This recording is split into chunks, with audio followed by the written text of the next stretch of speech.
Hello friends, నేను మీ Ahmed Pasha. Welcome to the media report. Jaganmohan Reddy గారిని చంపడానికి కొంతమంది ప్రయత్నాలు చేస్తున్నారు.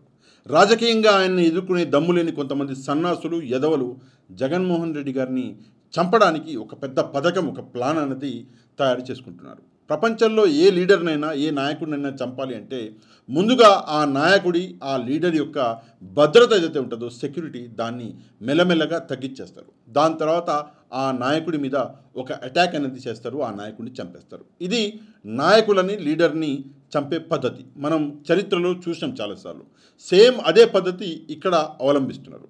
జగన్మోహన్ రెడ్డి గారికి మొన్నటిదాకా Z+ సెక్యూరిటీ ఉన్నది. కాకపోతే ఇప్పుడు ఆ Z+ సెక్యూరిటీని తొలగించి కేవలం ఇద్దరు గన్మెన్లనే ఇవ్వడం జరిగింది. ఆయన ఆఫీసు, ఆయన ఇంటి దగ్గర అయితే అసలు మొత్తానికే సెక్యూరిటీని తీసేసింది ప్రభుత్వం. ఇదంతా చూస్తుంటే జగన్మోహన్ రెడ్డి గారిని చంపడానికి కుట్ర జరుగుతుంది అని చెప్పేసి క్లియర్గా అర్థమవుతుంది. ఈ విషయం నేను చెప్పింది కాదండి. ఈ విషయం స్వయంగా జగన్మోహన్ రెడ్డి గారే చెప్పడం జరిగింది. ఆయన సెక్యూరిటీ, ఆయన భద్రతకి సంబంధించి జగన్మోహన్ రెడ్డి గారు హైకోర్టులో ఒక పిటిషన్ అనేది వేయడం జరిగింది. ఆ పిటిషన్లో నా ప్రాణ హానిని ప్రభుత్వం సరిగ్గా అర్థం చేసుకోవట్లేదు అని చెప్పేసి క్లియర్గా జగన్మోహన్ రెడ్డి గారు చెప్పడం జరిగింది. టీడీపీ నేతలు బెదిరిస్తున్నారు. వాళ్ళ బెదిరింపులు రోజు మనం చూస్తూనే ఉన్నాం. బెదిరిస్తున్నారు, దాన్ని కూడా ప్రభుత్వం అర్థం చేసుకోవట్లేదు. కనీసం కోర్టు అర్థం చేసుకోవాలి. నా ప్రాణాలకి హాని ఉంది.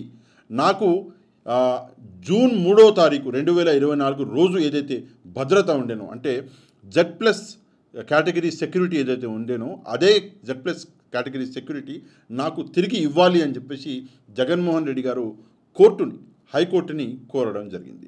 అది కాకుండా నోటీసులు కూడా ఇవ్వకుండా నా భద్రతని తొలగించేసారు అని చెప్పేసి జగన్మోహన్ రెడ్డి గారు క్లియర్గా హైకోర్టుకు చెప్పడం జరిగింది. ఇంటి వద్ద, కార్యాలయం వద్ద భద్రతలను పూర్తిగా తొలగించారు. ఇది ఆల్రెడీ నేను చెప్పేసిన. నెక్స్ట్ చూసుకుంటే ప్రస్తుతం నా చుట్టూ కేవలం ఇద్దరు. నిజంగా ఒకసారి ఆలోచించండి. మొన్నటిదాకా Z+ కేటగిరీ సెక్యూరిటీలో ఉన్నటువంటి ఒక వ్యక్తి ఇప్పుడు కేవలం ఇద్దరు భద్రతాధికారులు, అంటే ఇద్దరు గన్మెన్లతోటి ఎట్లా ఏమైనా అటాక్ జరిగితే ఎవరిది బాధ్యత? అంటే ఒక్కసారి మనం చరిత్ర చూస్తే మనం రాజారెడ్డి గారి గురించి మాట్లాడుకోవాలి. రాజారెడ్డి గారు ఎట్లా చనిపోయిండు మనందరికీ ఎరికే. రాజారెడ్డి గారిని బాంబు దాడిలో చంపేయడం జరిగింది. అది ఒకటి. రెండవది రాజశేఖర రెడ్డి గారి చావుకి ఇప్పటిదాకా కూడా కరెక్ట్ కారణం అనేది తెలియదు. మనం అందరం చూసినాము. 2009లో రాజశేఖర రెడ్డి గారు చనిపోయాక ఇండియాలో అయితే రాలేదు, కానీ రష్యాకి సంబంధించిన ఒక న్యూస్ పేపర్ అనేది క్లియర్గా రాయడం జరిగింది. ఏమని అంటే, రాజశేఖర రెడ్డి గారిని భారతదేశానికి సంబంధించిన ఎవరైతే బిజినెస్ మ్యాన్ ఉండో, ఆ బిజినెస్ మ్యాన్ చెప్పినందువల్లే ఆయన చంపిర్రు, అది న్యాచురల్ డెత్ కాదు, అది చంపేసారు రాజశేఖర రెడ్డి గారిని అని చెప్పేసి రష్యాకు సంబంధించిన ఒక న్యూస్ పేపర్ రాశారు. ఆ న్యూస్ పేపర్ వార్త అనేది లీక్ అవ్వడం వల్ల ఆ రోజు సాయంత్రమే, అంటే రాజశేఖర రెడ్డి గారు చనిపోయిన నెక్స్ట్ డే సాయంత్రమే ఆ బిజినెస్ మ్యాన్కి సంబంధించిన కొన్ని షాపులని ప్రజలు ఆంధ్రప్రదేశ్లో తగలబెట్టేశారు. అది పరిస్థితి. అంటే తాతని చంపేసారు, తండ్రిని చంపేసారు. ఇప్పుడు కొడుకుని కూడా, అంటే మనవణ్ణి, రాజారెడ్డి గారి మనవణ్ణి, రాజశేఖర రెడ్డి గారి కొడుకుని, జగన్మోహన్ రెడ్డి గారిని కూడా చంపడానికి ఒక పెద్ద కుట్ర అన్నది జరుగుతున్నది. ఇక్కడ మనం చూసుకుంటే బుల్లెట్ ప్రూఫ్ వాహనం, మనం బుల్లెట్ ప్రూఫ్ వాహనం గురించి కూడా తప్పకుండా మాట్లాడుకోవాలి. ఆయనకి ఇచ్చింది ఒక బుల్లెట్ ప్రూఫ్ వాహనం, అది కూడా సఫారీ. ఆ సఫారీ ఇవాళది కాదు, అప్పుడెప్పుడో పురాతన కాలంలో తవ్వకాల్లో బయటపడ్డ సఫారీ. ఆ సఫారీని ఈయనకి ఇస్తే ఆ సఫారీలో కూర్చుని ఈయన ఎక్కడికైనా వెళ్తుంటే అది మధ్యలో ఆగిపోతుంది. మనం ఒక వీడియో అనేది చూసినాం కొన్ని రోజుల కింద. ఆ సఫారీ మధ్యలోనే రోడ్డు మీదే ఆగిపోయింది. అప్పుడు జగన్మోహన్ రెడ్డి గారు ఆయన సొంత వాహనంలో వెళ్ళవలసి వచ్చింది. ఆ సఫారీ ఏదైతే ఉందో అది పాతది ఇచ్చారు. సొంత బుల్లెట్ ప్రూఫ్ వాహనం, నేను నా సొంత బుల్లెట్ ప్రూఫ్ వాహనం ఒకటి వాడుకుంటాను అని చెప్పినా కూడా ప్రభుత్వం ఒప్పుకోవట్లేదు. లేదు, నువ్వు నీ సొంత బుల్లెట్ ప్రూఫ్ వాహనం వాడడానికి లేదు, ఇదే సఫారీ వాడాలి అని చెప్పేసి చెప్తున్నది. వారు ఇచ్చిన వాహనాన్ని వాడాలి అని చెప్పేసి ఇక్కడ చెప్తున్నారు. అదే కాకుండా పర్సనల్ సెక్యూరిటీ ఏదైతే ఉంటుందో అది పెట్టుకుంటాను. కౌంటర్ అసాల్ట్ టీమ్ అని ఉంటుంది. అంటే ఎవరైనా ఈయన మీద హత్యాయత్నం చేస్తే ఆ వ్యక్తులని వీళ్ళు చంపేస్తారు. కౌంటర్ అసాల్ట్ టీమ్ అంటారు దాన్ని. ఆ కౌంటర్ అసాల్ట్ టీం పెట్టుకోవడానికి, ఆయన సొంత కౌంటర్ అసాల్ట్ టీం పెట్టుకోవడానికి, అదీ కాకుండా జామర్లు, ఒక వ్యక్తి యొక్క సేఫ్టీ, సెక్యూరిటీ, ఎవరన్నా నాయకుడు వెళ్తుంటే జామర్లు ముందు వెళ్తాయి. ఆ జామర్లు పెట్టుకోవడానికి, అంటే personal security, counter assault team, జామర్లు పర్సనల్గా జగన్మోహన్ రెడ్డి గారు పెట్టుకోవడానికి కోర్టు అనుమతి ఇవ్వాలి అని చెప్పేసి జగన్మోహన్ రెడ్డి గారు పిటిషన్ అనేది వేయడం జరిగింది. అదీ కాకుండా చట్టం రాజ్యాంగం ఆయనకి ఇచ్చిన హక్కులు ఏవైతే ఉన్నాయో ఆ హక్కులను మొత్తం ప్రభుత్వం హరించేసింది. మీరు అడగొచ్చు, ఒక ఎమ్మెల్యేకి దీనికంటే ఎక్కువ ఏమి ఇస్తారు, అందరూ ఎమ్మెల్యేలకు ఇచ్చినట్టు ఈయనకి ఇచ్చారు అని చెప్పేసి మీరు అడగొచ్చు. కాకపోతే ఈ ప్రశ్నకి నేను ఒక సమాధానం చెప్తాను. ఏంటంటే లోకేష్ గారు మొన్నటిదాకా ఆయన ఒక ఎమ్మెల్యే కాదు, ఒక ఎమ్మెల్సీ కాదు, ఆయన ఏం కాదు. కాకపోయినా కూడా ఆయనకి హయ్యెస్ట్ సెక్యూరిటీ అనేది ఇవ్వడం జరిగింది. అయినా కూడా జగన్మోహన్ రెడ్డి గారు ఎప్పుడూ ఈ విషయాన్ని ఆపలేదు. లేదు, సెక్యూరిటీ అనేది అది ఆయన హక్కు. సెంట్రల్ నుంచి వచ్చినా స్టేట్ నుంచి వచ్చినా నేను ఆపను, ఆయన సెక్యూరిటీ నా బాధ్యత అని చెప్పేసి బాధ్యత తీసుకొని లోకేష్ గారికి సెక్యూరిటీ అనేది ఇచ్చిండు జగన్మోహన్ రెడ్డి గారు.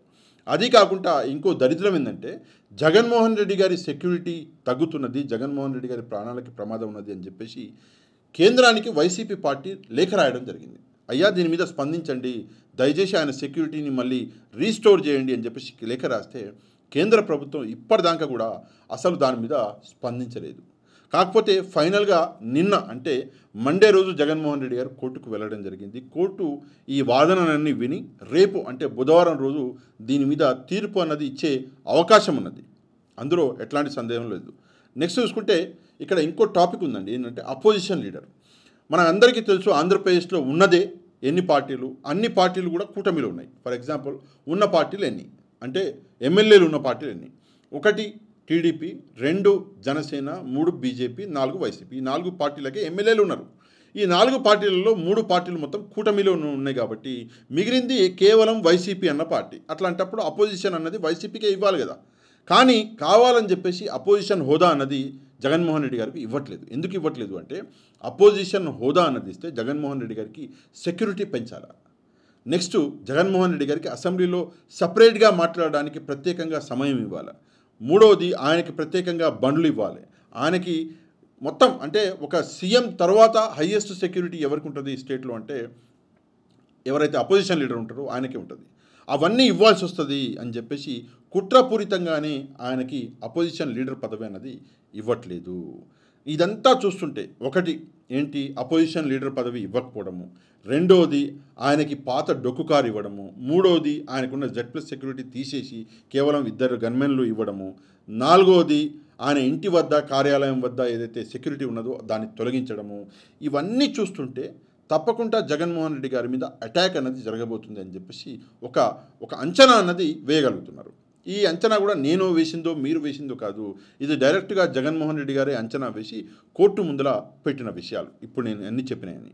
కాకపోతే జగన్మోహన్ రెడ్డి గారి జీవితం అన్నది ఇది ప్రజల జీవితం. జగన్మోహన్ రెడ్డి గారు బతికింది ప్రజల కోసమే. రేపు పొద్దున అన్ఫార్చునేట్గా ప్రతి ఒక్కరు పోవడం, నేను కూడా పోవడమే, ఎవరు పోయినా కూడా. ఈరోజు రాజశేఖర రెడ్డి గారు మన మధ్యలో లేరు, అయినా కూడా ఆయనని మనం రోజు గుర్తు చేసుకుంటున్నాం. అట్లాంటిది చావు అనరు దాన్ని ఏమంటారు అంటే చచ్చిపోయిన తర్వాత కూడా బతుకున్నాడు అంటారు.